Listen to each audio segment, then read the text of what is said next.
Alright, Mafkets, alongside me, myself and I, Gunweed. Imi sisi msade kuti paiza nefesi pauda musingoda. Imi sisi msade kuti nyangira nedewere mbudzi murimbada. Imi sisi msade kuti paiza nefesi pauda makaboda.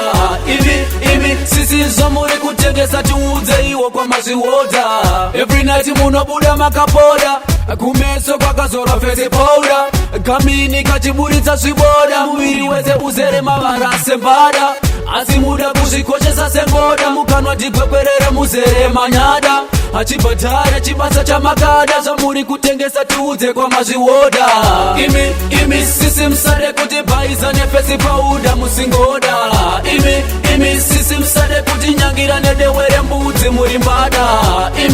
Imi sisi msade kuti paiza nefesi pauda makaboda. Imi sisi zvamuri kutengesa tiudze iwo kwa mazviwoda. Munoda kurohwa every night, rora racho modya mega ka $20 note. Muchato wodivosa same night, plus food hauna kwenda kumakoti. Amutengesa kuti dzinge munotenga coat, dress refu hamuri munoda ka short.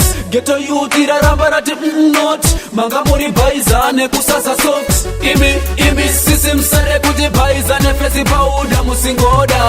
Imi sisi msade kuti nyangira nedewere mbudzi murimbada. Imi sisi msade kuti paiza nefesi pauda makaboda. Imi sisi zvamuri kutengesa tiudze iwo kwa mazviwoda. Every night munobuda makaboda, kumeso kwakazorwa fesi pauda. Kamini kachiburitsa zviboda, muviri wese uzere mavara sembada. Asi muda kuzvikoshesa sengoda, mukanwa tigwekwerere muzere manyada. Achibhadhare chibasa chamakada, zvamuri kutengesa tiudze kwa mazviwoda. Imi sisi msade kuti paiza nefesi pauda musingoda. Imi sisi msade kuti nyangira nedewere mbudzi murimbada.